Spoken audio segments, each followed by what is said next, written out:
1990. Il fait beau sur les quartiers nord de Nantes, dans lesquels nous devons réaliser un reportage à la demande d'un collectif d'habitants. Cet après-midi-là, nous sommes devant le paysage banal d'une fin d'été dans des cités HLM plutôt riantes en apparence. Elles s'appellent Petite-Censive, Bout des Pavés, Boissière, Chêne des Anglais, Bruyères. Pourtant, dans ces quartiers nord où vivent 17 000 habitants, un profond malaise s'est installé sur lequel nous sommes chargés d'enquêter avec notre caméra. Mais d'emblée, il semble difficile à chacun de s'en expliquer. Non, les gens ne veulent pas parler. Ils parlent comme ça dehors, mais dès qu'il y a quelqu'un, enfin, témoin ou un truc comme ça, bouche cousue, on n'en parle plus. Chacun rentre chez soi.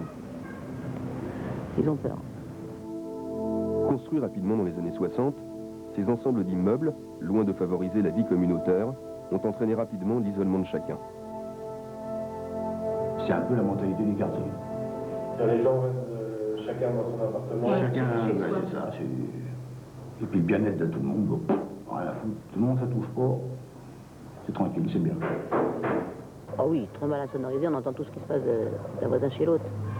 Que ce soit du dessus, du dessous, même à 2 étages en dessous, on entend aussi bien la radio, la télé que les gens discutaient.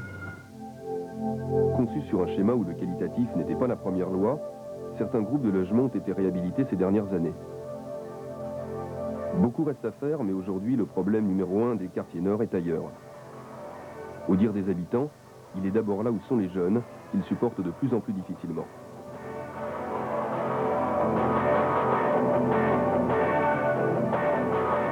Ça fait beaucoup de bruit.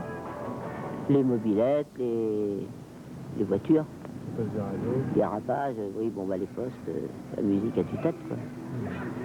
Puis ça dure comme ça jusqu'à 3-4 heures du matin. Il y en a beaucoup qui demandent des mutations. Pourquoi? Parce que ils en ont ras-le-bol. Ils ont ras-le-bol de quoi? Surtout le bruit, surtout les mobylettes, le bruit, beaucoup de bruit le soir. Et c'est agressif. Puis alors quand on leur dit quelque chose, ben, des fois ils s'en prennent après le matériel.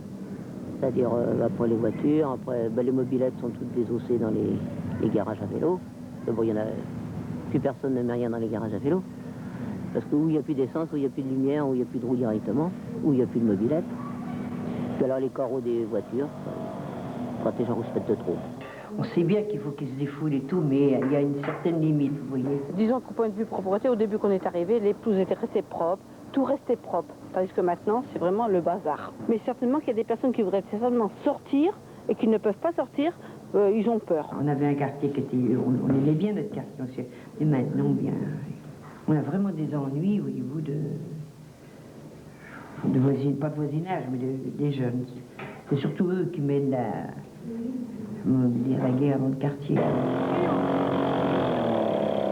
La guerre dans le quartier, n'est-ce pas exagéré? En principe, je ne grogne pas après. Je trouve que plus on grogne, plus on les agace. Alors, plus ils nous embêtent quand ils ont... Il y a une imbécile là, qui habite au premier, là, elle est toujours en train de crier, alors... Les gosses, ben, ils lui font des farces. Là, au premier étage de Marie-Kilouche, elle a mis des barrières parce qu'avant, on lui lançait des marrons dans les fenêtres. Puis elle est en prison maintenant, elle a mis des barreaux. On lui fait des tomates, on lui fait des tomates des fois. Et ça vous fait peur? Ils vous font peur quelquefois, les jeunes ou... En mobilette? Oui. Ouais, quand ils commencent à braquer... Quand ils commencent à braquer, avant les vacances, ils braquaient les rues de Rana, là, il y a une bagarre. Beaucoup de gens ont peur. Beaucoup de gens, quand c'est 8h30, 9h le soir, restent chez eux. Pourquoi? Ils ont peur de quoi? D'avoir des problèmes. Beaucoup de personnes, en effet, à qui nous demandons leur témoignage, refusent de s'exprimer devant la caméra de peur de représailles.